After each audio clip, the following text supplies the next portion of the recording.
feito este pequeno introdução, vamos ao Ministério da Palavra, amém? Vamos abrir as nossas Bíblias. Bom dia, sejam bem-vindos. Bem-vindos duplamente.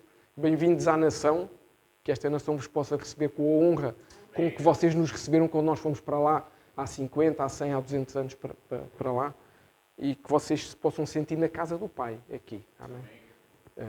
Então, vamos abrir no livro de Atos, capítulo 20, livro de Atos dos Apóstolos, o primeiro livro a seguir aos Evangelhos. Vamos ler o versículo 24.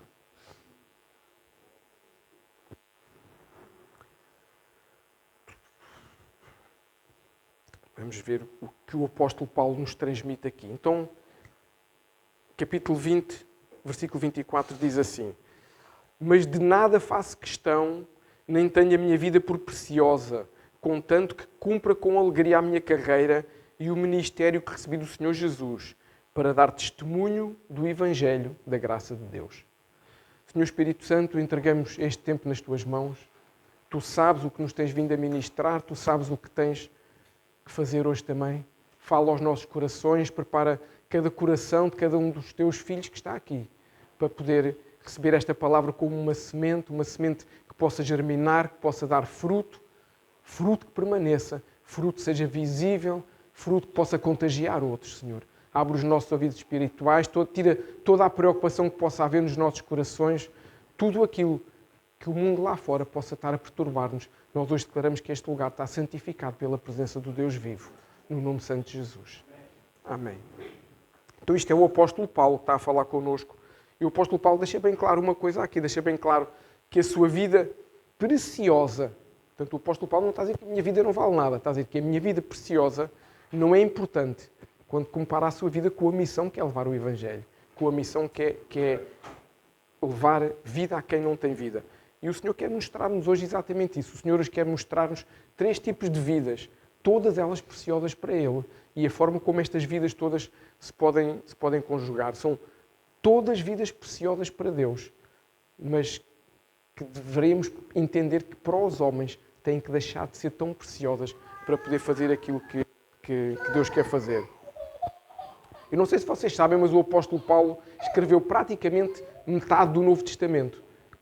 Quase metade do Novo Testamento foi o apóstolo Paulo que escreveu, com as cartas às igrejas, com as epístolas, com uma parte do livro de Atos. Portanto, não podemos nunca de forma alguma pensar que o apóstolo Paulo não percebia que tinha um papel importante naquilo que Deus estava a fazer. Mas ele não considerava a sua vida preciosa a partir do momento em que teve um encontro real e verdadeiro com Jesus. E percebeu que há muito mais a partir desse momento. E eu lembro que a igreja, e eu falei isto acho que há uma semana ou duas, a igreja estava confortável em Jerusalém. Eles tinham recebido o Espírito Santo, como está lá em Atos 2, estavam cheios do fogo, estavam cheios de alegria, mas estavam super confortáveis. E foi quando a igreja começou a ser perseguida, que teve que fugir dali de Jerusalém, perseguida pelos romanos. Foi nessa altura que eles começaram a levar a palavra de Deus. Portanto, ser cristão não é estar num lugar de conforto. O nosso lugar de conforto é quando nós estamos nas 4 paredes na casa do Pai.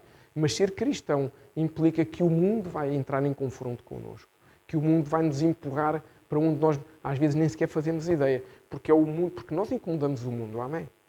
Todo aquele que reflete a imagem de Jesus Cristo, todo aquele que tenta ter um comportamento semelhante ao de Jesus, incomoda o mundo, porque não aceitamos aquilo que o mundo nos diz. E isso é algo que nós temos de estar conscientes, não é? Mas então o apóstolo Paulo tinha essa consciência que há algo mais importante do que nós próprios, que é ser testemunha de Jesus. Claro que nós sabemos que está lá na palavra, na grande comissão, quando o Senhor Jesus diz: Ide e fazei discípulos de todas as nações, batizando-os em nome do Pai, do Filho e do Espírito Santo, e ensinando-lhes a guardar todas as coisas que eu lhes tenho ensinado. Claro que eles sabiam isto, mas o apóstolo Paulo, aqui com estas palavras, diz claramente que percebeu que a minha vida, por muito preciosa que seja, por muito importante que seja, não tem nada de relevante quando comparado com pregar o Evangelho. Pregar o Evangelho, nós às vezes pensamos só em estar aquelas pessoas, aqui em Portugal não há muito hábito, mas nos países anglo-saxónicos há muito, que é, estão na rua, numa praça, põem uma caixa de fruta ou um banco, levantam-se e começam a pregar e a ler a Bíblia.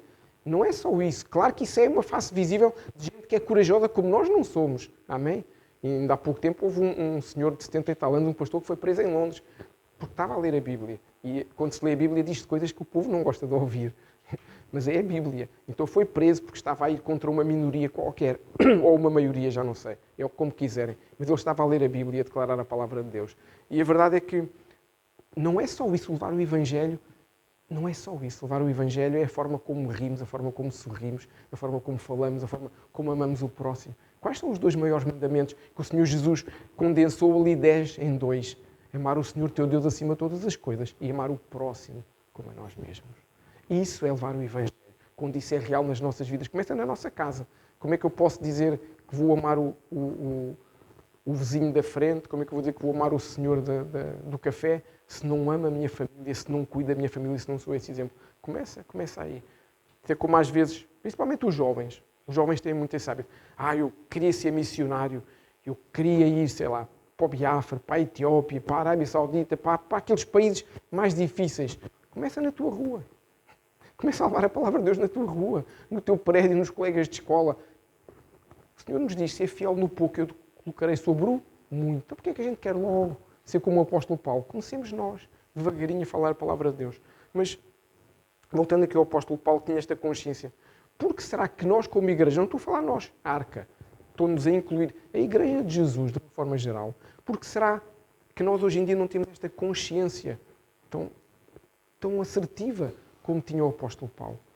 Eu acho que foi a semana passada ou há 2 semanas, vi um pastor aí numa rede social, um pastor conceituado.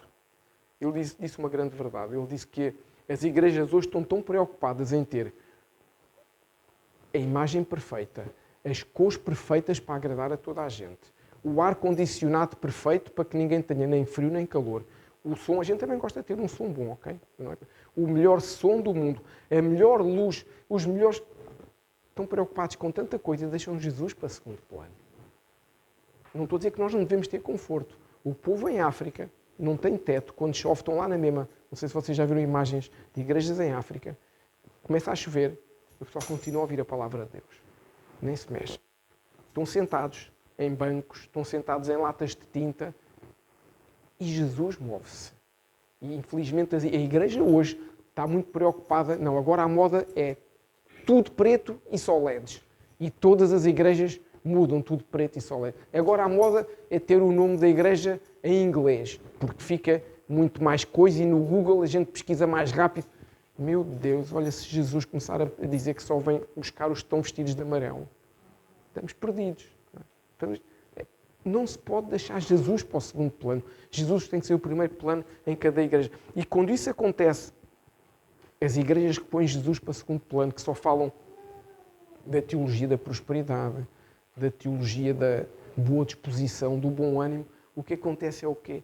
É que nós, cristãos, nós crentes, isso acaba por se ficar refletido no nosso coração. E Jesus passa para segundo plano no nosso coração também.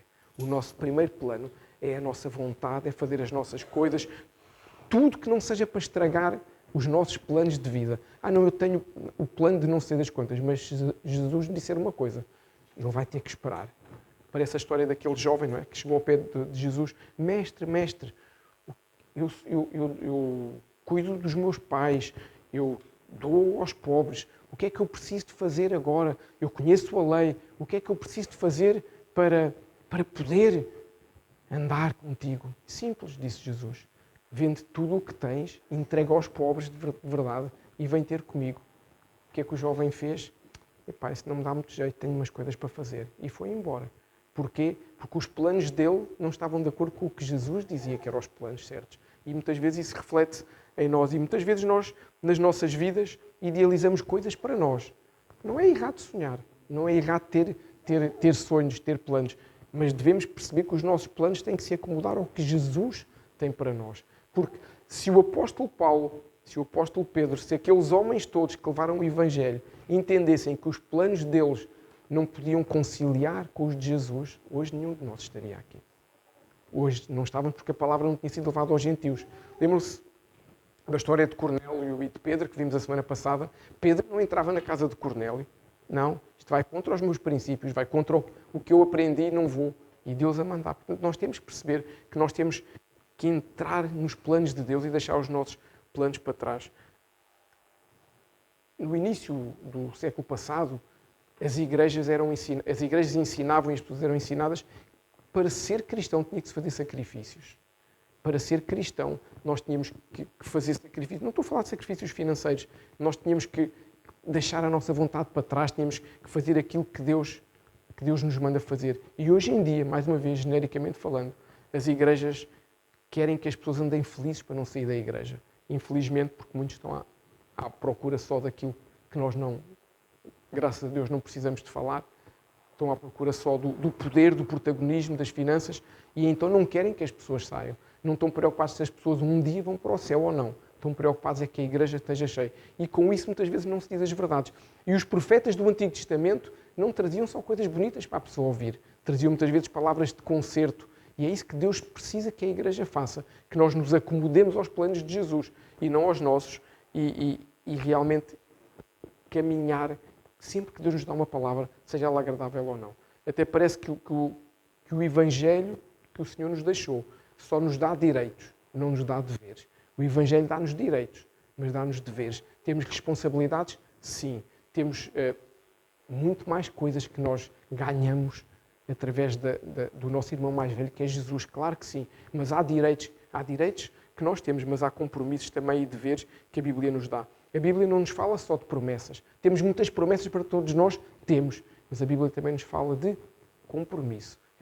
Isto tem que haver um equilíbrio entre aquilo que nós temos direito e aquilo que nós devemos fazer para o Senhor. Porque Jesus não veio só para trazer bem-estar.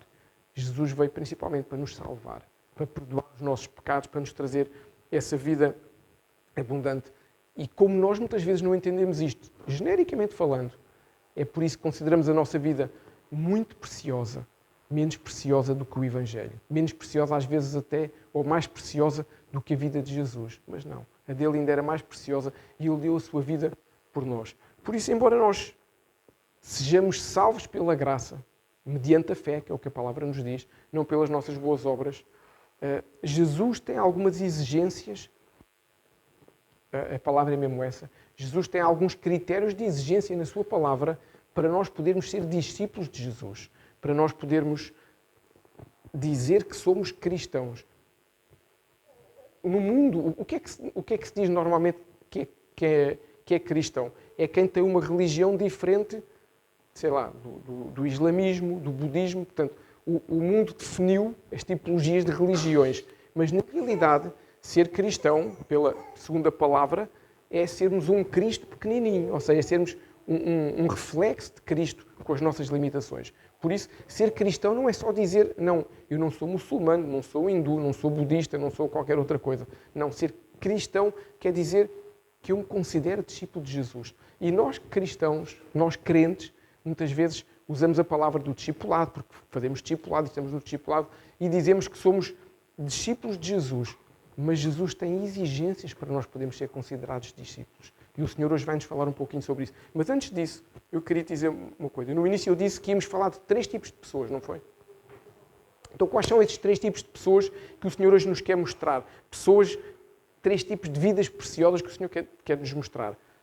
São os discípulos, outro tipo de pessoas é a multidão e o outro tipo de pessoa são os outros. Os outros não tem nada a ver com aquele filme de Hollywood de terror que era Os Outros. Não é? Nós temos 3 categorias de vidas preciosas. A dos discípulos, a da multidão e os outros. Quem é que são os discípulos? Começando aqui por ele. São todos aqueles que decidiram deixar tudo para seguir Jesus. O oposto daquele jovem que não quis deixar. Todo aquele que deixou tudo o que tinha para seguir Jesus. De uma forma simplista. É esta a definição. E quem é a multidão? A Bíblia diz-nos que por onde Jesus andava, uma multidão o seguia. Então, esses são a multidão. A multidão seguia Jesus para o ouvir, seguia Jesus para ver os milagres que Jesus fazia. Seja a multiplicação do pão e dos peixes, seja o cego que passou a ver, seja o coxo que passou a andar, seja Lázaro que ressuscitou. A multidão eram os que acompanhavam Jesus, mas não são discípulos. Okay? Temos discípulos e multidão. E quem são os outros? Isto é uma regra de aritmética. Os outros são os que não são nem discípulos, nem multidão. Eram aqueles que nem sequer iam ver Jesus, nem sequer iam ouvir Jesus. De uma forma simplista, são aqueles que não conhecem Jesus. Porque os outros conheciam à distância, mas conheciam, sabiam, e lá vai ele. Os que estavam no casamento lá em Canaã, não é? Quando não sabiam quem era Jesus. Mas quando Jesus transformou água em vinho, passaram a conhecer Jesus. Mas era a multidão, estavam lá no casamento, não tinham relacionamento com Jesus. Então os outros são exatamente essas pessoas. Só que para Deus, curiosidade, todas estas vidas são preciosas. Da mesma forma. Tanto os discípulos, tanto a multidão e tanto os outros. Todos têm o mesmo amor de Deus, a mesma relevância e a mesma importância para Deus. Só que cada uma destas pessoas é que considera Jesus de forma diferente. Para Jesus são todos iguais. Jesus, quando subiu à cruz, não disse em nenhum lado, em nenhum momento, na minha Bíblia não diz isso, que Jesus disse, eu entrego a minha vida pelos meus discípulos. Disse isso? Não. Eu entrego a vida pela multidão. Não. Eu entrego a vida por todos. Jesus não faz acepção de pessoas. Seja o bom, o que anda mais próximo, o que anda mais longe ou o que não o conhece. Mas estas três categorias de pessoas realmente fazem diferença em relação a Jesus e considera a sua própria vida de uma forma diferente. As pessoas consideram de uma forma diferente. Para uns é preciosa, para outros, como para o apóstolo Paulo, não é nada preciosa. Posso fazer uma pergunta provocatória? Vocês sabem que eu gosto de mexer assim com o nosso coração, fazer assim umas perguntas. Em que tipo de categoria de pessoas é que tu achas que te enquadras? Nos discípulos, na multidão ou nos outros? O que é que tu achas? Se Jesus te viesse agora aqui fazer uma pergunta, talvez estejas a pensar, mas eu estou numa igreja, os outros não posso ser, excluís logo os outros. Se eu te dissesse a quantidade de gente que está nas igrejas e não conhece Jesus, se eu ganhasse 1 € por cada pessoa que está numa igreja, até só em Portugal, já nem vou, se fosse então para os outros países, começava a vir de helicópteros para aqui aos domingos. Eu ficava rico e não precisava trabalhar mais. 1 € por cada pessoa que está numa igreja e não conhece Jesus. Porque conhecer é saber quem é. Conhecer não é... Todos nós conhecemos. A língua portuguesa às vezes pode ser muito traiçoeira. Todos nós sabemos quem é o Presidente da República de Portugal? Sim? Algum de nós o conhece? Estão a perceber a diferença. As pessoas às vezes estão numa igreja, sabem quem é Jesus, mas não o conhecem. Ou seja, estão nem na multidão. Porque a multidão ainda fica lá nas selfies com o Marcelo. Mas se no tempo de Jesus houvesse smartphones, havia muita selfie de malta com Jesus, mas que depois não faz nada com Jesus. Mas isto para dizer o quê? Brincadeiras à parte. Quando nós falamos dos outros, obviamente estamos a falar da categoria da tipologia de pessoas que está no mundo, que não conhece Jesus, que nunca teve a possibilidade de ouvir falar desse Jesus que salva, que cura, que transforma, ou que um dia já conheceu e decidiu esquecer, decidiu seguir outro caminho. Mas então, antes de pensarmos muito sobre a multidão ou sobre os discípulos, vamos ver as tais exigências que eu disse há pouquinho que o Senhor Jesus nos faz. São as exigências que Jesus dá para ser discípulo. E não sou eu que as inventei. Estão lá na Bíblia, em vários evangelhos, mas a gente vamos pegar aqui numa passagem que está no Evangelho de Marcos, no capítulo 8, versículo 34. Se quiserem abrir, para me acompanhar, porque é importante nós lermos aquilo que se fala para podermos avaliar realmente aquilo que se diz.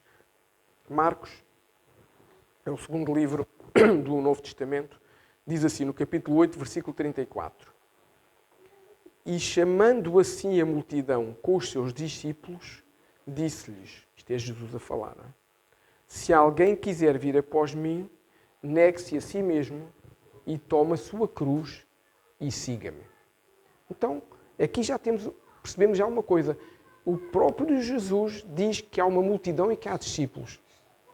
Marcos não diz que Jesus chamou toda a gente que estava ali. Ou seja, chamou a multidão e chamou os discípulos para virem ouvir o que ele tinha para dizer. Portanto, mostra aqui que há uma clara diferença entre eles e Jesus explica isso. O que é que Jesus está a dizer aquilo? A primeira coisa que Jesus está a dizer é o quê? Quem não tomar a sua cruz, quem não se negar, e não vier após ele, não pode ser seu discípulo. Pronto. Este é o critério. A gente agora vai esmiuçar este critério e perceber o que é que isto é. Mas a exigência que Jesus tem é essa. Quem não fizer isto, quem não tomar a sua cruz a cada dia, quem não se negar a si mesmo, quem não vier após ele, não pode ser seu discípulo. Caso contrário, seremos multidão, na pior das hipóteses, outros, porque nem sequer ouvimos Jesus. Mas a diferença é essa. Queremos ser multidão ou discípulos. Se calhar nunca vimos as coisas desta forma e achávamos que só porque estamos na igreja, só porque fazemos algumas coisas, só porque de vez em quando realmente sentimos uma presença de Deus muito forte, somos seus discípulos.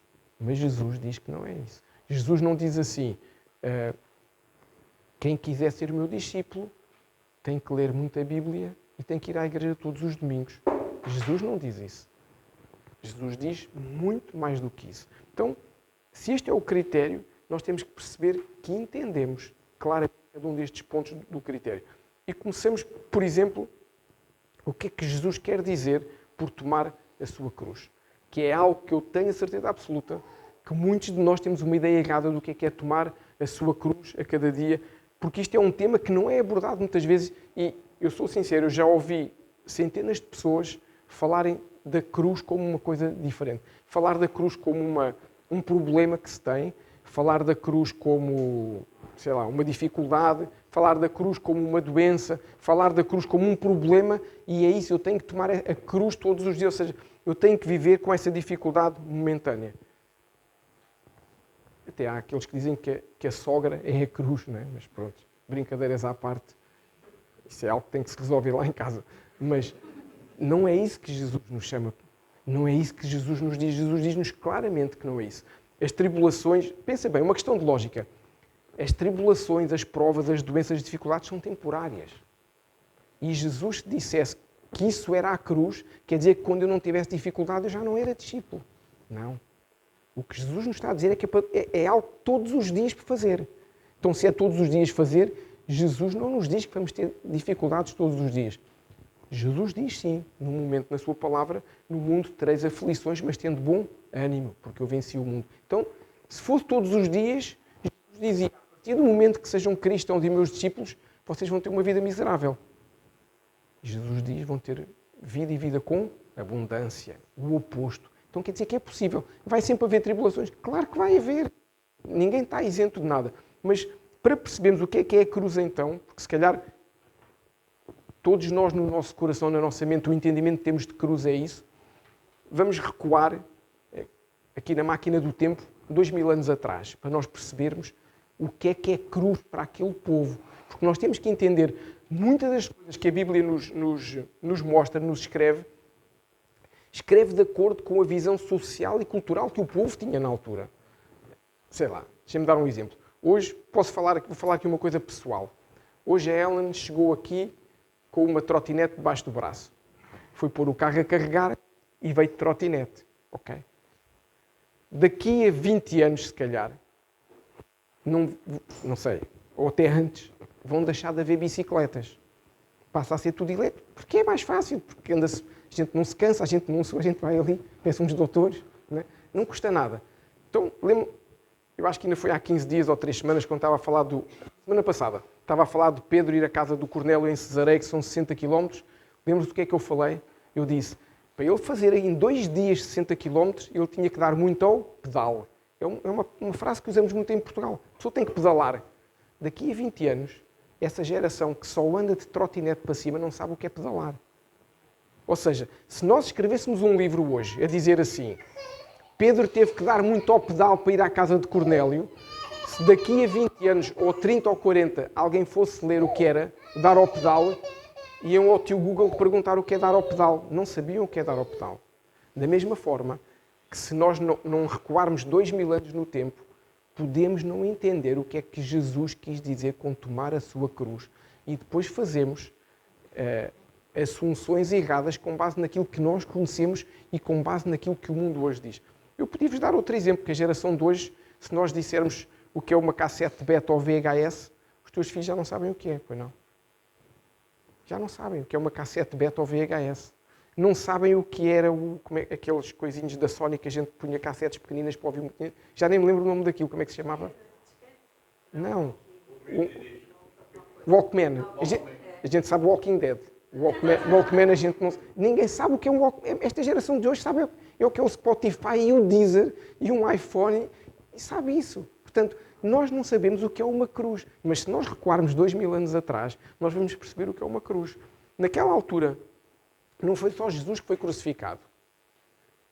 Claro que Jesus foi crucificado. Jesus tinha lá 2 ladrões com ele, 2 criminosos. A crucificação, na realidade, era algo muito comum naquele tempo. Sabem que o Império Romano era um império muito avançado em algumas coisas, mas muito mau noutras coisas. Tinham uma cultura em que tinham prazer em fazer mal a quem era subjugado. Tinham prazer em impor pela força, pela violência, os seus princípios. E então o Império Romano implementou a crucificação como uma forma de execução, principalmente porque era dolorosa. Principalmente porque era algo que era agonizante. Eles tinham prazer em ver as pessoas a ser crucificadas porque sofriam. Nem vamos falar de Jesus, que foi com cravos, né? Cravos espetados na mão e no pé. Muitos eram crucificados com cordas. Portanto, agora vê o que é. Se tu ficares, e quem anda no ginásio, quem faz ginástica, quem gosta de ser um bodybuilder, sabe, se nós tivermos 10 minutos com os braços assim, isto já começa a doer. É ou não é? Agora pensou que é estares um dia ou 2 ou 3. Assim. Tanto que a Bíblia nos diz que os 2 criminosos estavam ao lado de Jesus, como eles queriam acelerar a morte de Deus, porque era o fim de semana da Páscoa. E eles queriam ir embora para casa, partiram-lhes as pernas. Quebraram as pernas. Para quê? Para que o corpo começasse a agonizar mais rápido e morrer. Jesus não, porque Jesus entregou a sua vida primeiro. Amém? Jesus não deixou que o homem lhe tirasse a vida. Jesus entregou. Mas voltando aqui à crucificação. Eles tinham prazer no sofrimento, tinham prazer em ver as pessoas a agonizar, a gritar com dor até ao momento da morte. Mas a crucificação não se restringia a este momento da morte e de dor. A crucificação tinha muito mais. E nós vemos até com o exemplo de Jesus, mas se formos ver os livros de história percebemos isso. O prisioneiro, antes de ser crucificado, ele era obrigado a fazer um desfile desde o lugar onde foi julgado, porque os julgamentos não eram como hoje, não é? Que a pessoa põe um requerimento e falta e vem e mete um coisa. Não. Aquilo era ali em praça pública, definia, és culpado. Fosse ou não fosse, se calhar alguém dizia és culpado, falava mais alto que os outros, é culpado, já estava. Não é? Então, desde o momento em que a pessoa era acusada, ela tinha que levar uma cruz às costas, a cruz onde iria ser crucificado, ele levava essa cruz às costas e desfilava perante toda a gente com essa cruz às costas até chegar ao local da sua crucificação. Para quê? Era a forma dessa pessoa ser exposta perante toda a gente, mas era também a forma da pessoa publicamente dizer eu sou um condenado e eu vou morrer. Ou seja, não era só a vergonha, ela estava a declarar publicamente eu vou morrer, eu vou ser executado. Com Jesus aconteceu o mesmo. Não é? A Bíblia nos diz que o Senhor Jesus levou a cruz, ia do lugar onde foi condenado até ao Calvário, em hebraico, o Gólgota, não é? O lugar da cruz. A Bíblia até nos diz que a cruz de Jesus era tão pesada, era muito mais pesada do que os nossos pecados todos lá, amém? Que era uma cruz era tão pesada que apareceu um homem que era Simão de Sirineia, não é? Que ajudou Jesus a levar a sua cruz. Mas para o povo que vivia nesta altura, este desfile com o prisioneiro na cruz era sinal de quê? Que a pessoa estava a admitir uma sentença de morte sobre a sua vida. E é isso que o Senhor Jesus nos diz quando diz que nós temos que tomar a cruz a cada dia. Jesus está a falar de quê? Que temos que todos os dias publicamente demonstrar que eu já morri para mim mesmo. Não sou mais eu. É isto que Jesus diz. Toma a tua cruz todos os dias. Depois diz o nega-te a ti mesmo e segue. O que Jesus está a dizer é que eu tenho que mostrar através do meu comportamento e das minhas atitudes todo o dia que eu sou um condenado à morte, que eu não vivo mais para mim e que eu deixei de ser a velha pessoa para ser uma nova pessoa. Por isso é que nós vemos lá em Gálatas o apóstolo Paulo dizer já estou crucificado com Cristo. Há uma música do Fernandinho que diz isso, não é? Claro que o apóstolo Paulo não foi crucificado com Cristo, foi muitos anos à frente. O que ele está a dizer é o quê? Eu assumi essa cruz para a minha vida porque eu não quero ser mais o mesmo que era. Então, a cruz que Jesus está a dizer aqui é eu todos os dias morrer para as minhas vontades, para os meus desejos, para os meus sonhos, para os meus planos, claro, para o pecado. Isto é o que quer dizer a cruz. Quer dizer que eu demonstro para toda a gente que me conhece, que me vê, que fala comigo, que eu entrei num processo de morte para que Jesus viva em mim. Não estou a falar, nós não é a morte física, estamos a falar da morte das nossas vontades, da morte da nossa concupiscência, da nossa carne, para que Jesus possa viver em nós. Esta é a primeira exigência que o Senhor Jesus faz para nos considerar discípulos. Ou seja, temos que deixar de ter vontade própria. Temos que perceber que a vontade de Deus, a vontade de Jesus para cada coisa que nós queremos é importante. Caso contrário, somos o quê? Multidão. Isto é logo o primeiro critério. Se eu não cumpro o primeiro critério, os outros dois, que são super fáceis, então eu já estou aqui no patamar da multidão. É difícil. Claro que é difícil cumprir um critério destes, mas é isso que Jesus espera de nós. Da mesma forma que foi difícil ele subir à cruz, o que Jesus espera é que a gente mude. Pensa bem comigo. Se eu não quiser mudar nada, se eu não quiser mudar nada em mim, vou dizer uma coisa difícil. Para que é que eu venho à igreja? Se eu não quero mudar, se eu quero manter a pessoa que eu era, os hábitos que eu tinha, as formas de ser que eu tinha, a forma de falar que eu tinha, é que eu venho à igreja. Eu posso vir porque ainda estou naquele processo, claro. E fazer aqui um spoiler, na terça-feira vamos ter uma aula de santificação em que nos vamos perceber algumas destas coisas. Mas, na realidade, uma coisa é eu estar num processo, outra coisa é eu não estar interessado em mudar. Se eu não estou interessado em mudar, realmente é muito melhor eu ir para a praia ou para outro lugar qualquer, porque eu aí vou-me divertir sem peso nenhum. Porque eu tenho que morrer para mim mesmo. Sabem? Principalmente quem tem carta de condução. Aqui, a maioria de nós temos carta de condução, conduzimos, uns só conduzem em primeira, porque o carro não desenvolve mais, mas vai conduzir até à quinta e à sexta, vai chegar lá. Mas, brincadeiras à parte, aí, por exemplo, é já uma forma de nós pensarmos assim.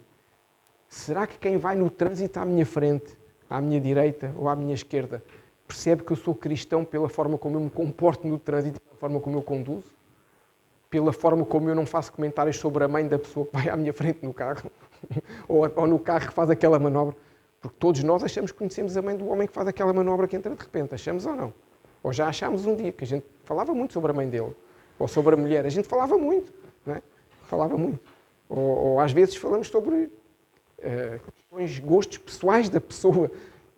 Temos que morrer nas coisas mais simples, nas coisas mais difíceis, seja possível. Portanto, tomar a cruz é exatamente isso. É nós percebermos que temos que morrer para a nossa forma de viver, porque se calhar fomos ensinados a vida toda assim e é a nossa personalidade, mas temos que morrer. Então, Jesus tem 3 exigências. Esta já foi a primeira. Posso continuar para as outras 2? Estão com coragem? Então, segunda exigência é negarmos a nós mesmos. Agora tu pensas, então o que é negar a mim mesmo? Se eu já estou a tomar a cruz, não está tudo aí? Não. Primeiro porque eu só consigo tomar a cruz se eu já negar um pouquinho a minha vontade, porque a minha vontade é só amanhã. É como aquelas lojas que têm fiado só amanhã. É como quando Jesus diz, toma a tua cruz, a gente põe lá um post-it, amanhã. Fica sempre para amanhã. Como a dieta. Quando é que a gente começa a dieta? Amanhã. Hoje não, hoje ainda não, hoje é domingo, hoje a gente vai beber refrigerante, hoje a gente vai comer o doce. Então e a dieta? Amanhã. Depois quando chega a segunda-feira, mas hoje tem ali aquele salgadinho, amanhã. É assim com a dieta, é assim com todas as coisas. E quando é que vamos começar a correr para a meia maratona? Amanhã, quando está frio. A gente arranja sempre uma desculpa. Para Jesus a gente também arranja. Nós temos essa habilidade. Então o que é negar para nós mesmos? É negar a nossa vontade. Sabem que isto é um problema que vem do nosso avô. Sabem quem é o avô que nós temos em comum? É o avô Adão. O avô Adão e a avó Eva, não sei se algum de nós tem algum Adão e Eva na família, espero que não, porque eu estou sempre a brincar com isto, mas o avô Adão, ou o bisavô Adão e a bisavó Eva, tinham esse problema, que era fazer a vontade de Deus. Tudo podia ter corrido bem lá no Jardim do Éden, mas desde essa altura que eles mostraram que o ser humano, e nós somos matriz deles, não é, da carne, que eles têm vontade de fazer coisas diferentes do que Deus manda fazer. Veja bem, o Senhor, quando colocou Adão e Eva no jardim, O Senhor deu-lhes tudo. Não é? Deu-lhes. Podem comer de tudo. Todas as espécies que aqui estão. Tudo. Só ali está aquela árvore do conhecimento do bem e do mal. Daquela árvore vocês não podem comer, porque certamente morrerão. Ou seja, Deus está a dizer que não podem para os proteger. Mas o que é que entrou na cabeça de Adão e Eva? O que é que entra na nossa cabeça quando Deus diz tudo é lícito, mas nem tudo vos convém? Nós pensamos igual. Que Deus tão restritivo é. Porquê que eu não posso ir àquela? Bem, Deus deu tudo, mas aquela que não se podia é que eles quiseram. Porquê? Porque o ser humano gosta de impor a sua vontade em vez de aceitar a vontade que Deus tem.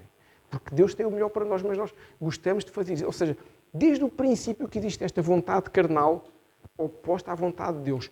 Por isso, Jesus, como sabe isso, e vou-vos dar uma ajuda já para uma das perguntas da avaliação, Jesus existe desde todo o sempre. Jesus estava lá quando Adão pecou. Jesus estava lá quando Eva pecou. Jesus estava lá quando Caim decidiu fazer o oposto. Quando Deus avisou Caim, não faças isso. Mas não, Caim decidiu ser o primeiro criminoso da história. Jesus estava lá. Então Jesus percebeu que o homem tem uma vontade que vai sempre contrária à vontade de Deus. Então Jesus diz, toma a tua cruz todos os dias e nega a tua vontade. Jesus não está a dizer que nós temos que passar a vestir, se eu gosto muito de azul, passar a vestir verde. Não. Jesus não está a dizer que se eu gosto muito de andar de ténis, tenho que passar a vestir sapatos. Não. Jesus, quando diz para a gente negar a nós mesmos, é a nossa vontade. É tudo aquilo que eu acho que é o meu certo. É perguntar sempre ao Espírito Santo se isso é realmente o certo e o correto. Então, primeiro critério, tomar a cruz diariamente. Segundo critério, negar a nossa vontade. E o terceiro é seguir Jesus. E o que é seguir Jesus? É não seguir a cultura do reino, do mundo, mas seguir a cultura do reino. É o critério mais simples. Ou seja, se eu já tomei a minha cruz, se já todos viram que eu morri para mim mesmo, se eu nego a minha vontade nas pequenas coisas, desde o trânsito a outras coisas quaisquer em casa, tudo lugar, então é muito mais fácil eu seguir Jesus. Seguir Jesus é ser sal e luz no mundo, que é isso que o Senhor nos pede para nós sermos. Então é muito fácil seguir Jesus. Então, com este critério agora, com estes 3 critérios, já fica mais fácil nós avaliarmos e dizer assim, então, eu sou discípulo ou eu sou multidão? Agora, cada um de nós já pode avaliar, eu cumpro estes 3 critérios de exigência que o Senhor Jesus diz ou não? Voltando ao apóstolo Paulo, foi assim que nós começámos. O apóstolo Paulo dizia que a minha vida é preciosa, mas nada vale diante do Evangelho de Jesus. O apóstolo Paulo era discípulo. O apóstolo Paulo era fariseu, perseguia os cristãos, teve um encontro real e verdadeiro com Jesus, mudou a sua vida.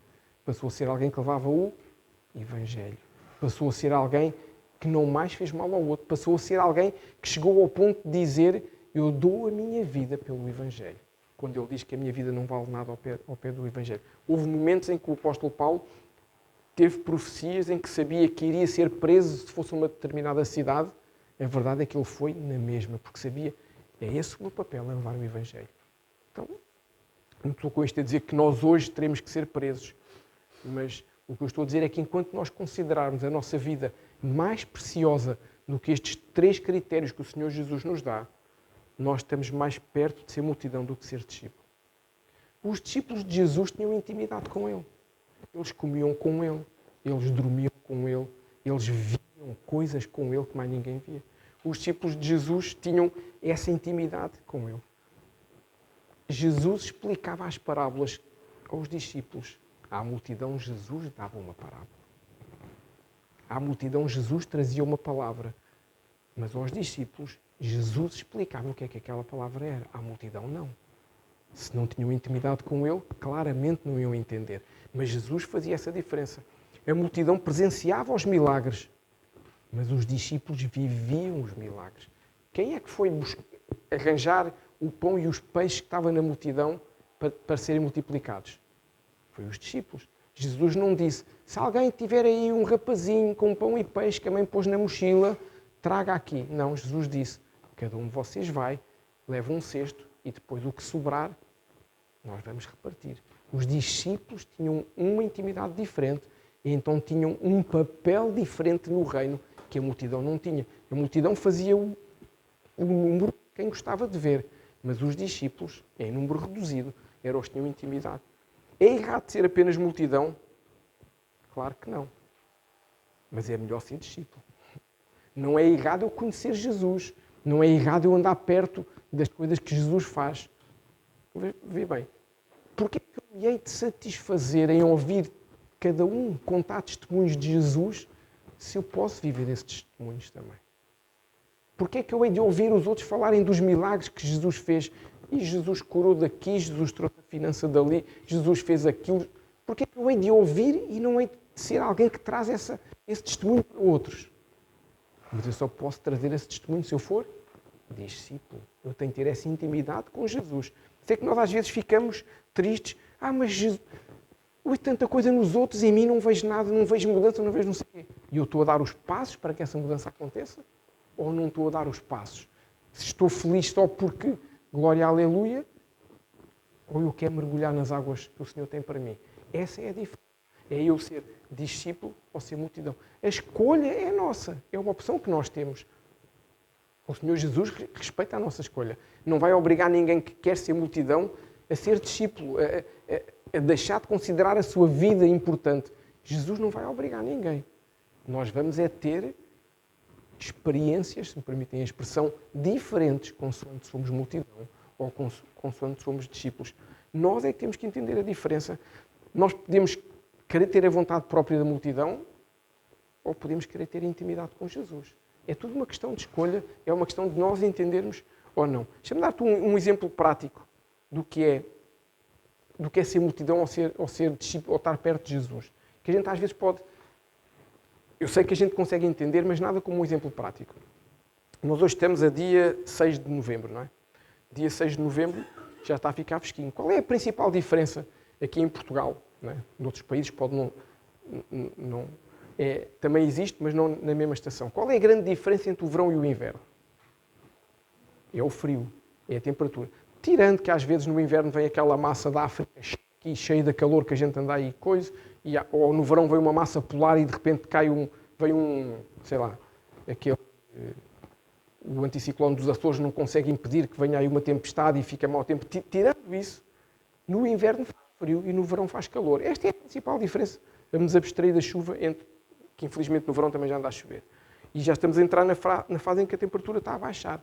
Porquê é que isto acontece? Muda alguma coisa no planeta Terra, no planeta onde nós vivemos, do verão para o inverno, para isso acontecer?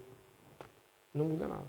Muda alguma coisa no Sol? O Sol é a estrela da nossa galáxia, do nosso sistema solar, que se chama Via Láctea. Muda alguma coisa no Sol para que de inverno faça frio e de verão faça calor? Não passa nada ali no meio, não há nada ali que nos impeça. Então, porquê é que existe esta diferença? Esta diferença existe por uma razão simples. A Terra, todos os dias, faz um movimento chamado de rotação, aquilo que a gente aprende todos na escola, né? À volta do Sol, que dá origem ao dia e à noite. O dia e a noite. Todos os dias, dura sensivelmente 24 horas, isto vai acontecendo. Só que ao mesmo tempo que isto acontece, a Terra faz um movimento transversal, não é? Que em vez de ser este de rotação, faz um movimento de translação à volta do Sol que dura sensivelmente um ano. Na realidade dura 365 dias e 6 horas. Mais segundo, menos segundo, lá pelos relógios quânticos. E este movimento à volta do Sol, imaginem que o Sol é aqui esta coluna. Este movimento à volta do Sol é que faz que quando é verão, está a passar perto do Sol, quando é inverno, está na sua órbita mais afastada do Sol possível. Então, porquê é que no verão faz calor? Porque está perto do Sol. Porquê é que no inverno faz frio? Porque está longe do Sol. Porquê é que quem é discípulo de Jesus tem outras coisas diferentes e tem uma vida sobrenatural diferente? Porque está perto de Jesus. Porquê é que a multidão só ouve os outros contar? Porque vê, mas está longe de Jesus, como se estivesse longe do Sol. É só isto. Não tem nada místico. Não há aqui nada de pós isto, perlim, pim, pim. Não há nada. É uma regra. É um princípio quer natural, quer espiritual, aplicada às nossas vidas. Quanto mais perto eu estou de Jesus, mais intimidade eu tenho com Ele, mais experiências eu tenho com Ele. Quanto mais longe eu estou de Jesus, a multidão está mais longe do sol da justiça, que é Jesus. É tão simples quanto isso. Quanto mais perto eu estou do sol da justiça, a minha temperatura espiritual, se me permitem a brincadeira, é mais alta.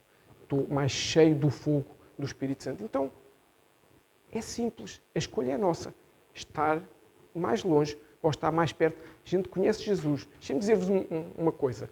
Vou para o céu sendo multidão, não me negando a mim mesmo, não tomando a minha cruz todos os dias, não seguindo Jesus, sim, desde que eu tenha uma vida sem pecado. Amém? Eu posso ser multidão, posso nunca ter aquela intimidade. Vou para o céu? Sim. A Bíblia não nos diz que para ir para o céu tem que ser discípulo. Amém? A Bíblia diz que eu, para ir para o céu, tenho que ter o Senhor Jesus como meu Senhor e meu Salvador, estar no meu coração e eu decidir viver uma vida sem pecado. Tão simples quanto isso.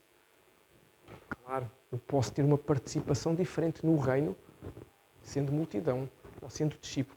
Não implica nada. Implica eu ter mais de Deus ou menos de Deus.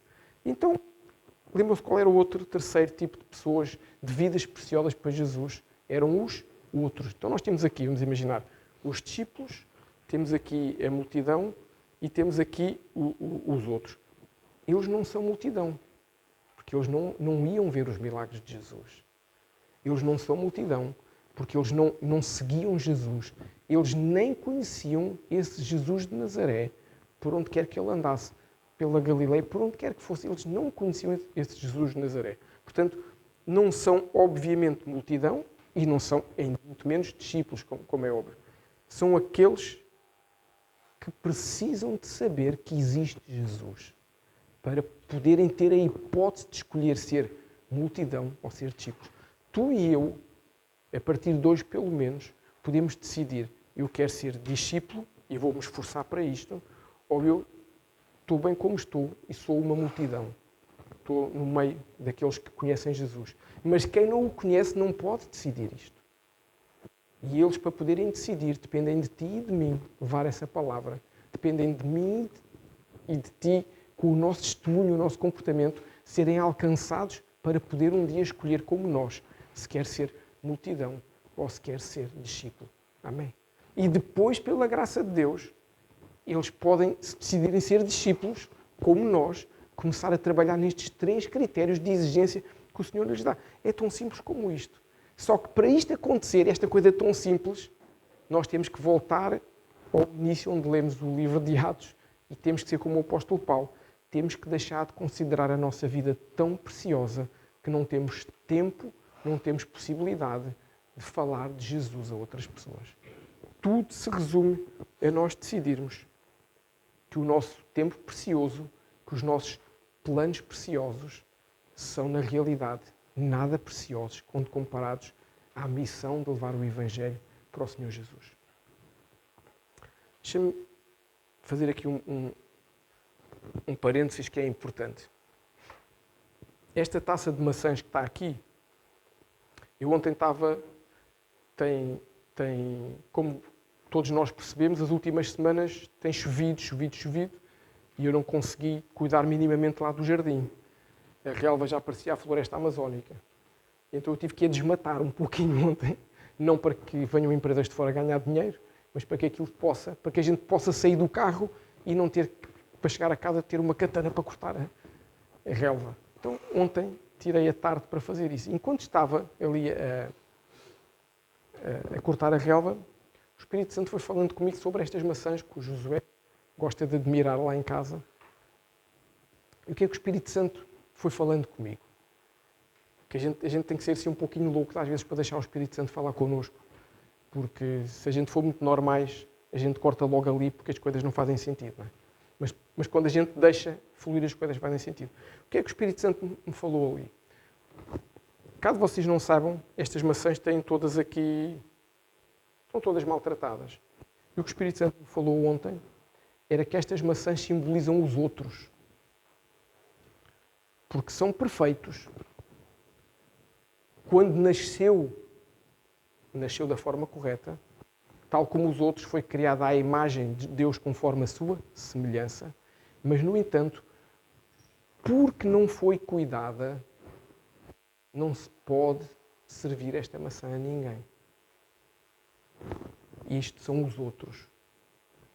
São coisas, são pessoas, são maçãs, que, embora, olhando para aqui, todos saibamos que é uma maçã, mas todos percebemos que tem problemas, tem defeitos, tem coisas que não estão corretas. E então, o que é que o Espírito Santo me foi falando? Estas maçãs, para poderem ficar boas, alguém tem que cuidar delas assim que elas começam a florescer. E esse alguém somos nós. Por isso é que estamos a entrar num novo ciclo, num novo tempo, em que nós temos que tomar a nossa cruz e ser exemplo para quem está lá fora. Porque o que o Espírito Santo está a dizer não é irmos para a maternidade à espera que eles nasçam, para não ganharem bicho. É nós, através do ensino e da palavra de Deus, tirarmos o bicho que essas pessoas têm, os defeitos que essas pessoas têm, defeitos espirituais, para que possam ser multidão ou ser discípulos. E depois eu ouvi aquilo, registrei, parei um pouquinho, estive a orar, e depois o Espírito Santo continuou. O Espírito Santo disse assim: mas vocês também são como estas maçãs. Porque vocês não têm tão visível cá fora, mas têm por dentro as mesmas coisas que não vos permitem ainda ser livres na minha presença. Porquê? Já não é porque alguém precisou de cuidar. É porque são vocês que têm que perceber que não são melhores do que as outras maçãs, mas têm que perceber que vocês têm que deixar-me, a mim, ao Espírito Santo, tirar de vocês as coisinhas que aqui estão. Depois o Espírito Santo pediu-me para trazer uma maçã para cada família. Porquê? Porque o que o Espírito Santo a seguir me pediu foi para eu comer uma maçã. E uma maçã, aproveitei para aí 3 pedacinhos assim, pequenininhos. Porquê? Porque eu tirei tudo, não é? Tirei que não tem bicho, mas tem aquelas marcas todas, tirei aquilo tudo. E o que é que o Espírito Santo foi dizendo? O sabor é bom, a fruta é boa, mas as coisas que lá estão mancham a fruta. Por isso é que é importante nós percebermos que nós somos preciosos para Deus, mas para que os outros possam ver essa preciosidade que nós somos para Deus, nós temos que tirar as coisinhas que estão em nós, que não nos permitem dizer que eu sou uma maçã. Porque se alguém olhar para uma...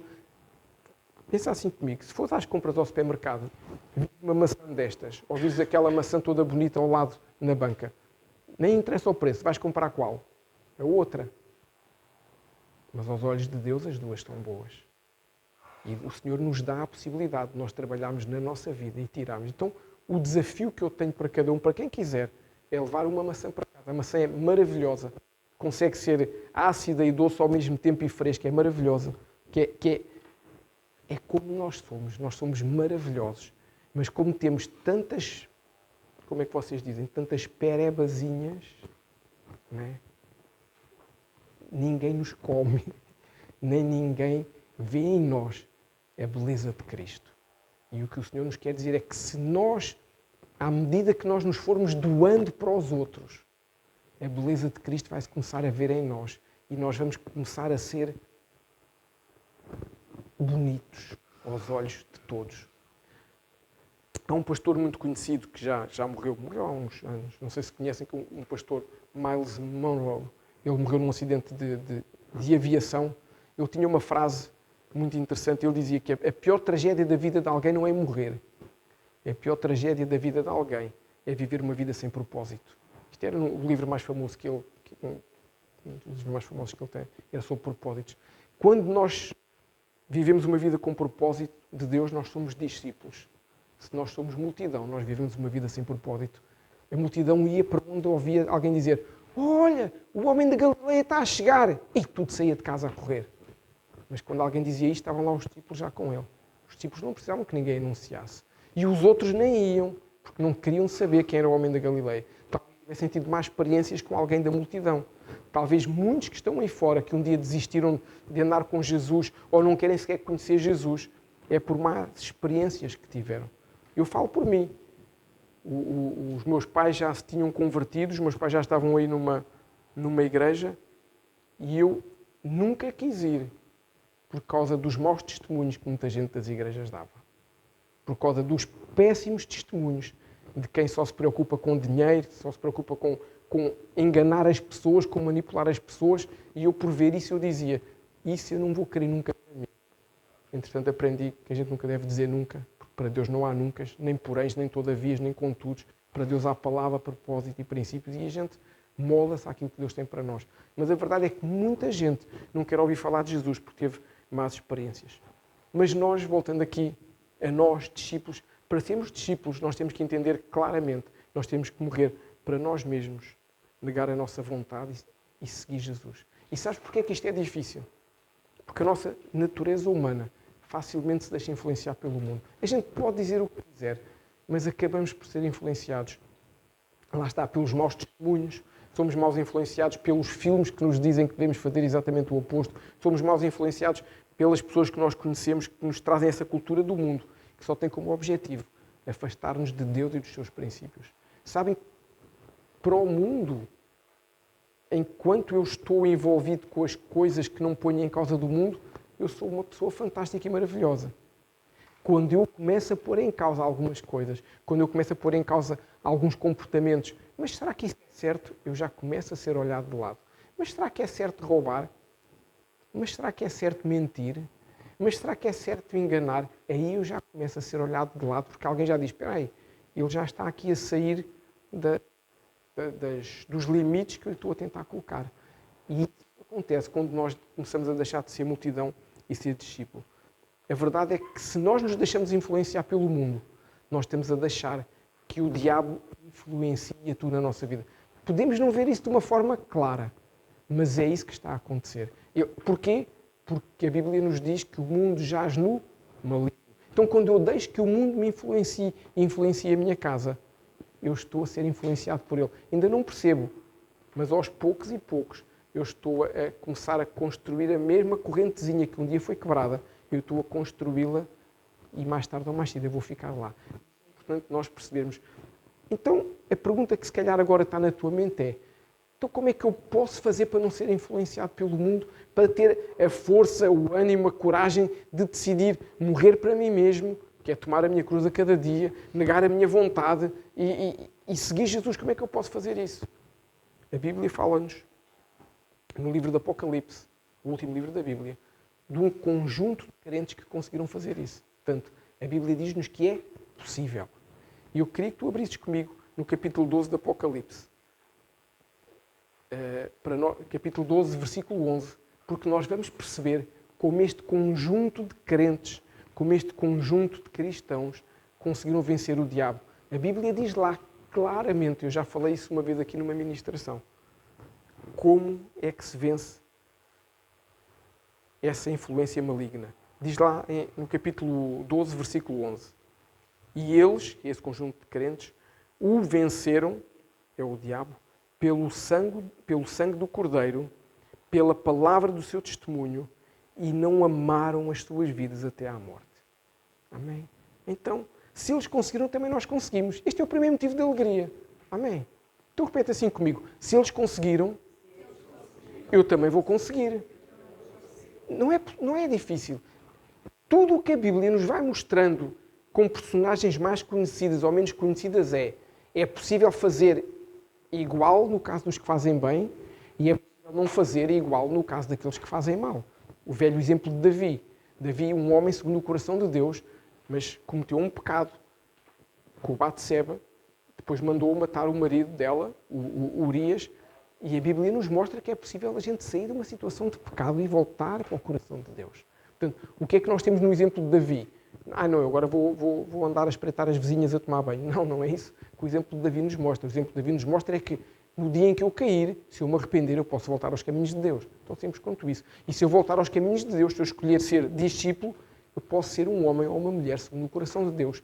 Simples. Os exemplos da Bíblia servem para nos mostrar o que é o certo E o seguir, o melhor exemplo de todos, Jesus, óbvio. Ou também nos mostrar maus exemplos de certas pessoas, mas como se pode remediar. Podíamos falar de um Sansão da vida de outros que fizeram coisas erradas, e nós aprendemos para não cair nesses mesmos exemplos.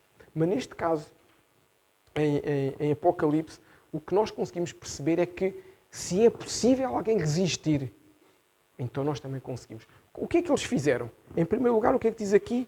É pelo sangue do Cordeiro que se consegue resistir. Porquê? O sangue do Cordeiro ou o sangue de Jesus? Porque o sangue de Jesus tem poder. Isso é inquestionável. E em segundo lugar, pela palavra do seu testemunho. Não é um clichê evangélico dizer que o sangue de Jesus tem poder. Não é só quando a gente vê alguém endemoniado que vai lá. O sangue, com medo, cheio de medo, a gente não pode ter medo. Sabe qual é a diferença de um endemoniado para nós? É que ainda não foi liberto. Só isso. E nós já fomos libertos. E a palavra de Jesus, o sangue de Jesus e a autoridade que está no seu nome, nos permite chegar lá sem medo e com ousadia, se a nossa vida estiver em condições, não vamos ser envergonhados, e dizer, na autoridade do nome de Jesus, se liberta e vive uma vida em paz. E isso acontece. Porque o sangue de Jesus realmente tem poder. O sangue de Jesus tem poder e é um recurso poderoso contra o inimigo. Por isso, na ceia, nós comemos da sua carne e bebemos do seu sangue, como Jesus nos ensinou. Porquê? Porque ao fazermos isso, estamos a celebrar a vida de Jesus em nós. Ao fazermos essa ceia, estamos a celebrar, através de um ato profético, que nós queremos realmente ser diferentes através do sacrifício de Jesus. Porquê é que o sangue de Jesus tem poder? Pensarás tu agora.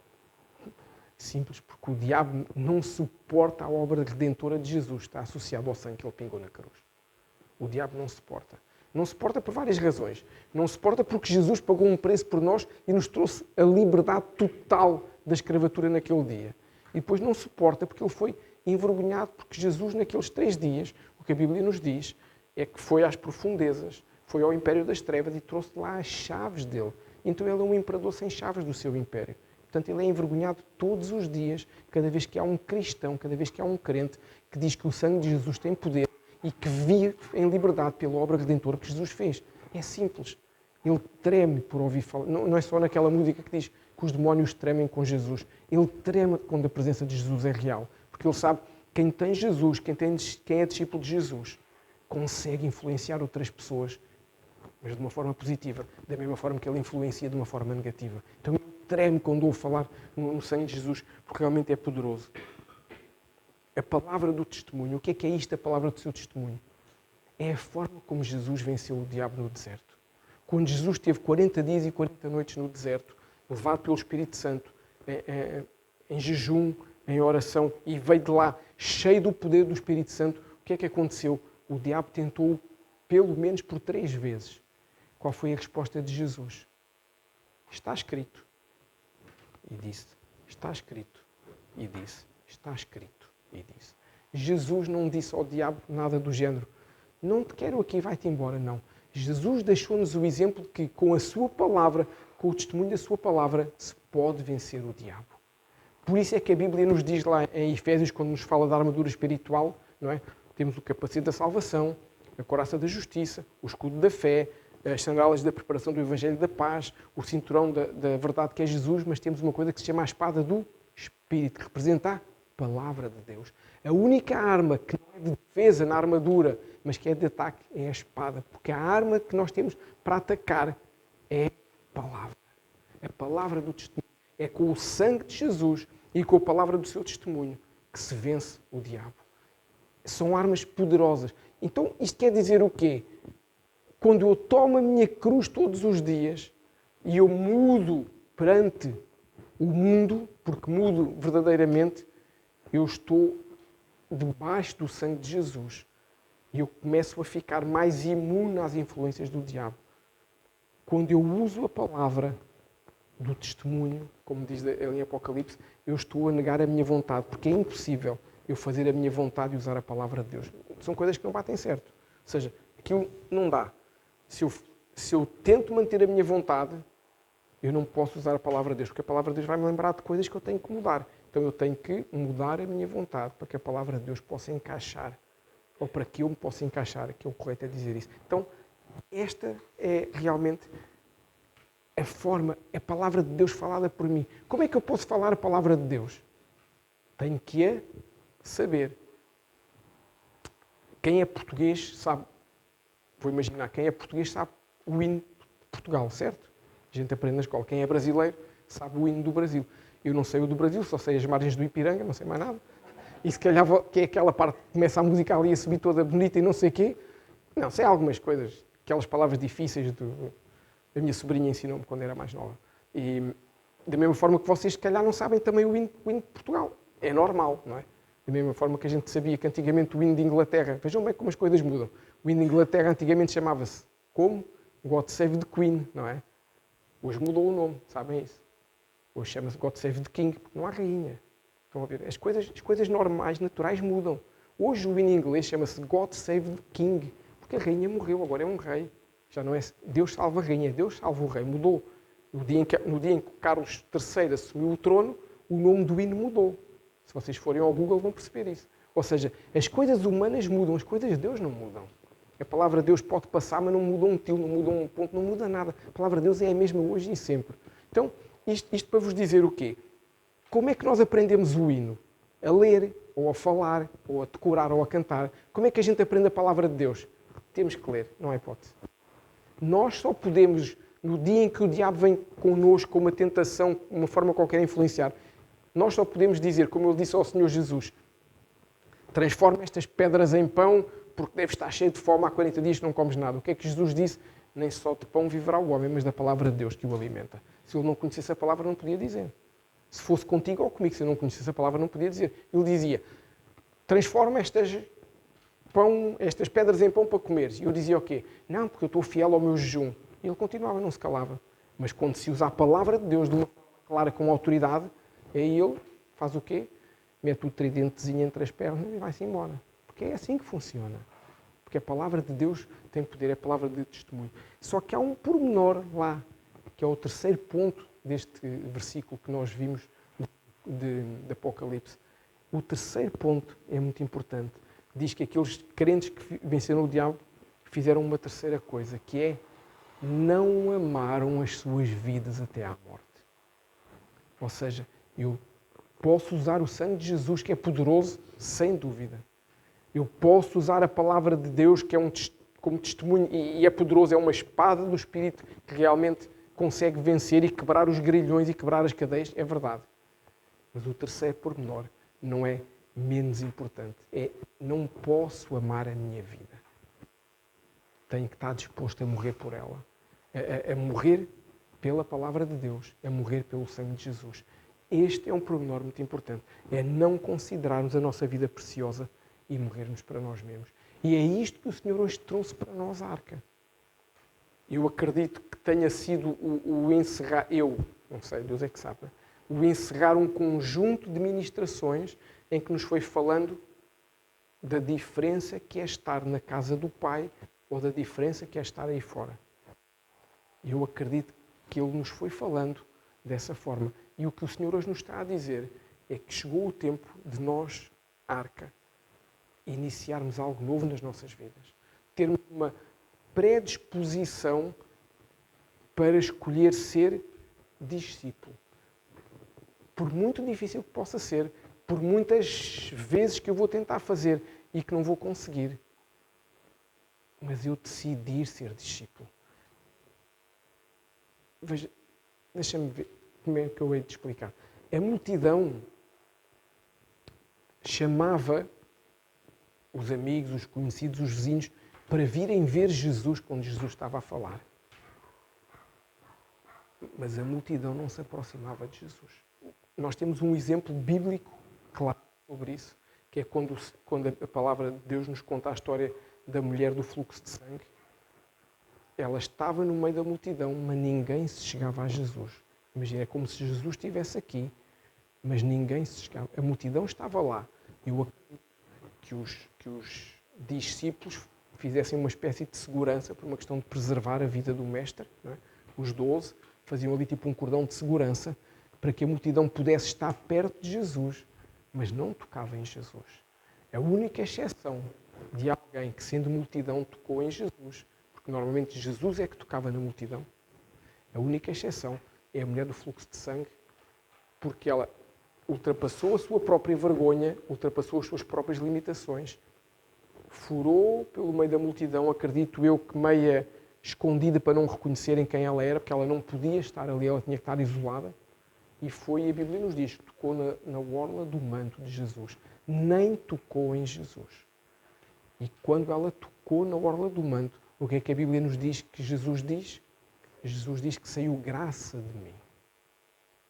Quando nós somos discípulos e estamos perto de Jesus, é inevitável que a sua graça nos alcance.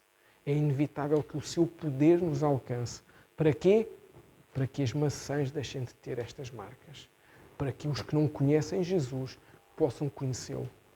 É para isso que a graça de Deus serve. Não é para nós dizermos que, claro, o Senhor ativa os seus dons em nós e nós começamos a ter capacidades que não suspeitávamos e podemos ser... O apóstolo Pedro, a Bíblia nos diz, quando o apóstolo Pedro ia andar, que a sua sombra curava os enfermos. Vê bem, achas que se ele não fosse discípulo, a sombra dele poderia curar os enfermos? Ou seja, ele nem precisava de exercer a autoridade do nome de Jesus e declarar cura. Onde ele andava, isso acontecia. Há vídeos de pessoas famosas no mundo evangélico, há uns anos atrás, no tempo em que eram certinhos e tinham vidas realmente devotas ao Senhor Jesus, que quando chegavam, e estou a falar de uma pessoa em particular, que quando ia para uma cruzada alugava o piso inteiro de um hotel, imaginem, ele e a sua comitiva ficavam no piso 3 do hotel, não ficava mais ninguém, nem que ficassem quartos vazios. Não era por loucuras de ser importante, é para que as pessoas que estavam no hotel pudessem ficar em paz. Porquê? Porque há vídeos dele a entrar no hotel e as pessoas a começarem a cair só porque ele ia passar ali ao lado. Ele não falava nada, ele ia passar, só que a presença de Deus era tão forte que as pessoas não estavam e caíam. Porquê? Porque a intimidade era tão grande, que a graça que saía de Jesus para estes discípulos faz toda a diferença. E é isso que Deus hoje quer que nós, como igreja, possamos entender.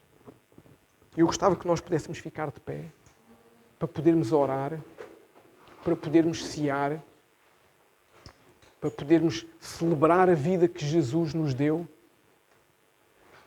para podermos ser ministrados pelo louvor, mas acima de tudo, nós podermos orar ao Senhor Espírito Santo. Então fecha os teus olhos nesta hora. Deixa o Espírito Santo falar contigo. Deixa o Espírito Santo entrar no teu coração nesta hora.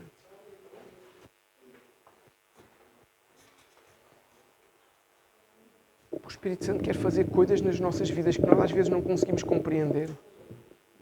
Porque vemos tudo com olhos naturais, vemos tudo da forma que nós, como seres humanos, avaliamos. Mas o mundo espiritual é um mundo muito mais complexo do que nós podemos imaginar. Senhor Espírito Santo, eu entrego a vida de cada um dos meus irmãos nesta hora, Senhor. Abre, Senhor.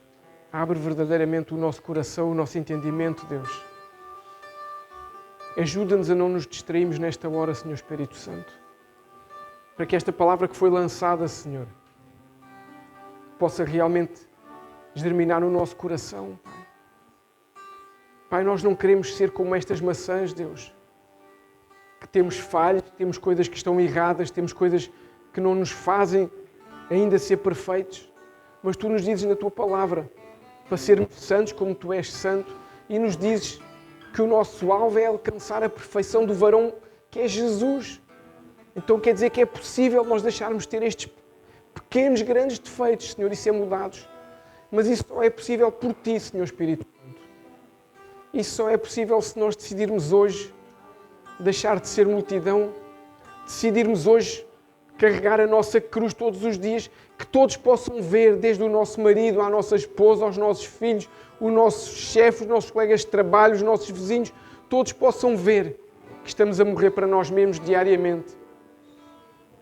Traz-nos essa força, Deus, a cada um de nós, para sermos capazes, Senhor, de a partir de hoje, não deixar para amanhã, a partir de hoje decidirmos, eu não quero mais viver para mim mesmo, eu não quero mais viver pela minha vontade, pelos meus conceitos, pelos meus preconceitos.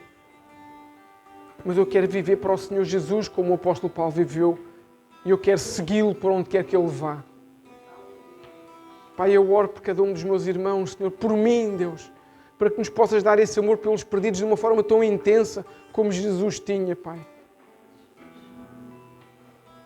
Senhor, que a gente possa ver a alegria da salvação no rosto dos outros, da mesma forma que um dia alguém viu no nosso rosto. Senhor Espírito Santo, eu te peço que nos mostres que não somos melhores do que ninguém. Não é por estarmos mais perto de Ti que somos melhores que o que estamos mais longe. Pelo contrário, temos mais responsabilidade. E que possamos entender essa necessidade dessa responsabilidade.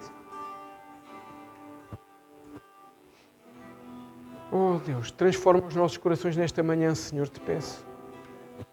Transforma, Senhor, quem nós somos, o nosso entendimento, Senhor. Pai, se há orgulho em nós, se de alguma forma há orgulho em nós, Senhor, que esse orgulho possa sair agora, Pai. Te peço, Senhor, no nome de Jesus.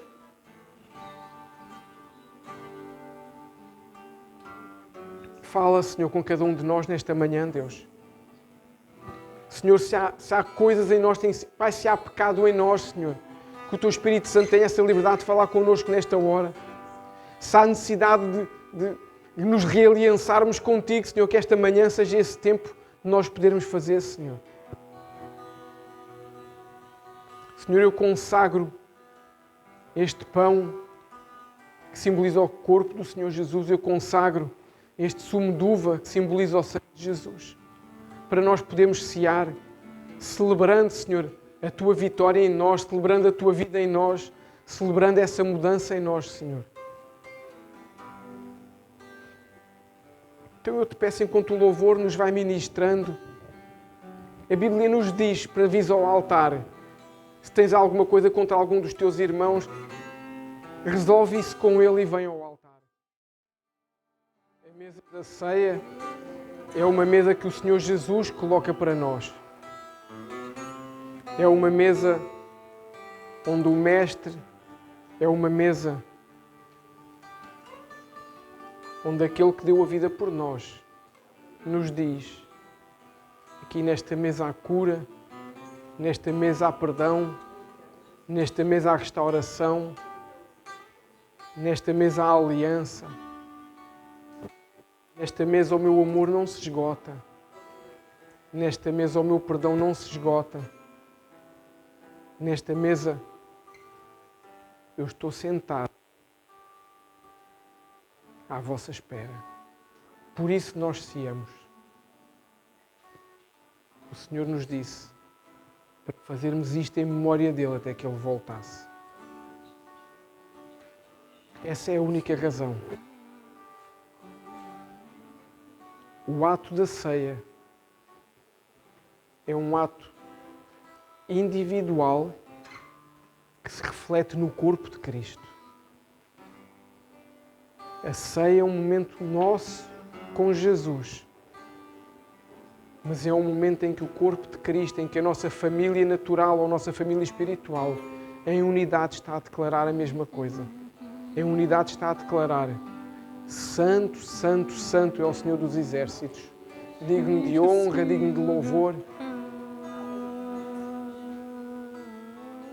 Então pega no pão na tua mão, toma o pão na tua mão. Senhor Jesus, Tu nos disseste para comermos a Tua carne e bebermos do Teu sangue. E hoje nós temos este pão que representa o Teu corpo. Este pão representa a Tua palavra, que és Tu. Este pão representa a vitória que Tu tiveste naqueles 3 dias no deserto e da qual nós nos apropriamos hoje ao celebrar esta ceia. Nos apropriamos dessa vitória.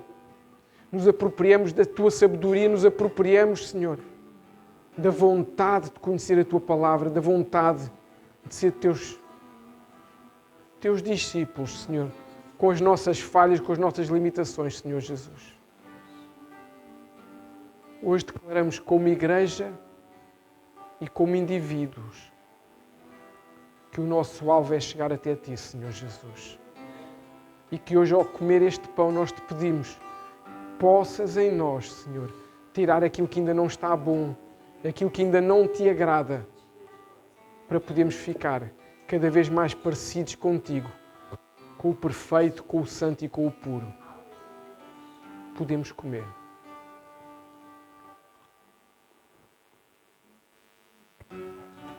Louvado seja o Teu nome, Senhor Jesus. Louvado seja o Teu nome, Senhor.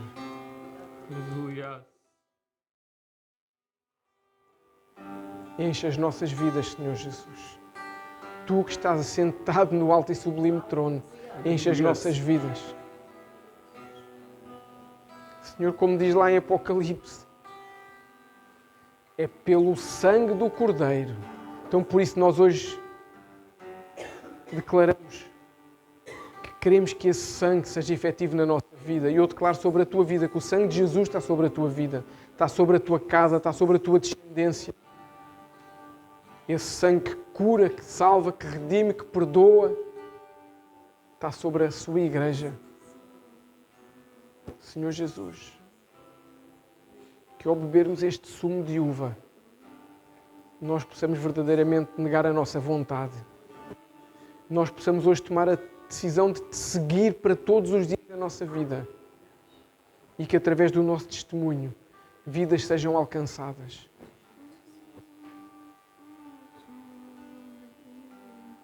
Da mesma forma que Abraão tinha as estrelas do céu para lhe mostrar que havia vidas para alcançar, que o Senhor hoje comece a mostrar-te a importância que tu tens para o reino dele.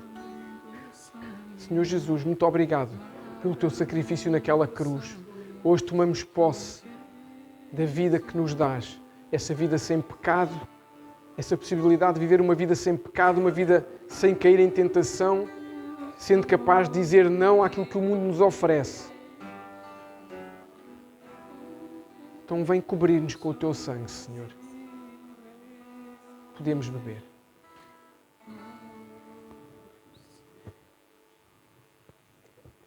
Louvado seja o nome do Senhor Jesus. Eu adoro com as tuas palavras. Aleluia. Louvado seja o teu nome, Senhor. Santo, santo, santo és tu, Senhor Deus, Jesus. tu és tremendo, Pai. És um Jesus És que nos poderoso, cura, és um verdadeiro Jesus Deus. que nos enche da tua presença. Tu não ficas lá sentado no teu trono, Senhor, mas tu nos alcanças e nos prendes com cordas de amor a ti, Senhor, para não nos afastarmos, para não sairmos da tua presença, para não cairmos, Senhor, nos abismos que o mundo tem, Deus. Por isso hoje nós nos alegramos na tua presença, Senhor. Declaramos que és santo e poderoso. Enche-nos da tua presença nesta manhã, Senhor Jesus.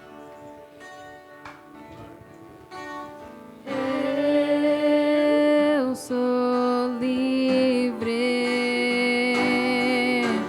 Eu sou livre. Nada além do sangue. Nada além do sangue. Nada além do sangue de Jesus.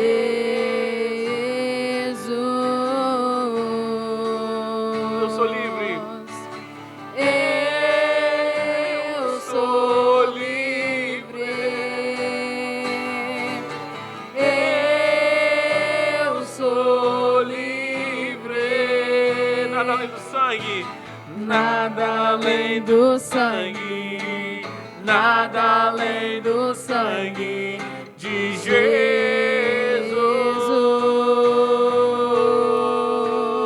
Eu sou livre. Eu sou livre. Eu sou livre. Nada além do sangue. Nada além do sangue. Nada além do sangue de Jesus.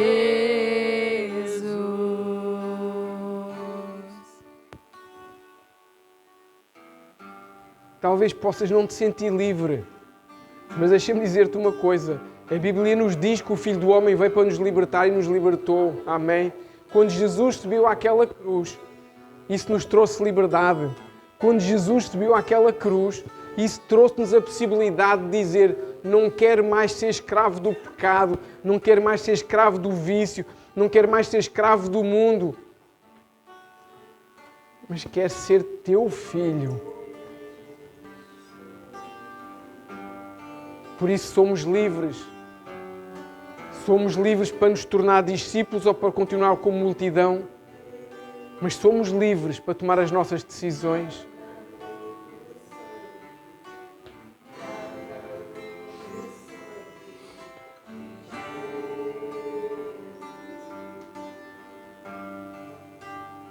Sou livre. Eu sou livre. Eu sou livre. Nada além do sangue, nada além do sangue de Jesus.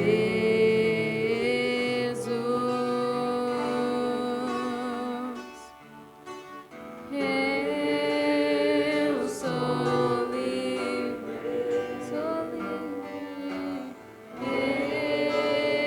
Eu sou livre. Nada além do sangue. Nada além do sangue, nada além do sangue de Jesus. É debaixo dessa liberdade que nos dás, Senhor, que nós trazemos os nossos dízimos e as nossas ofertas à Tua casa. Que essa liberdade nos ensina que há princípios a cumprir. Essa liberdade nos ensina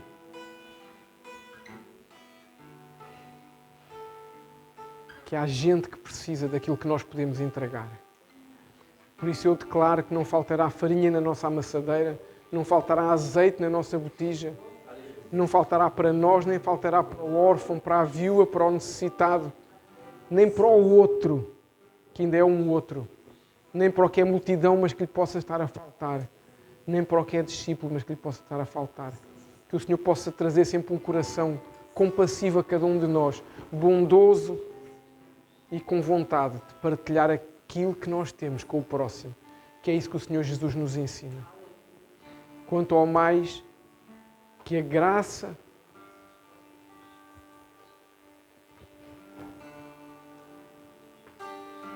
oh Deus, que a graça redentora do Senhor Jesus Seja Cristo conosco, Deus.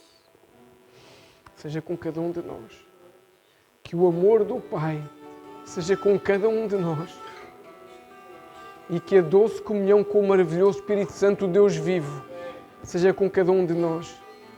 Não somente esta semana, mas para todos os dias da tua e da minha vida.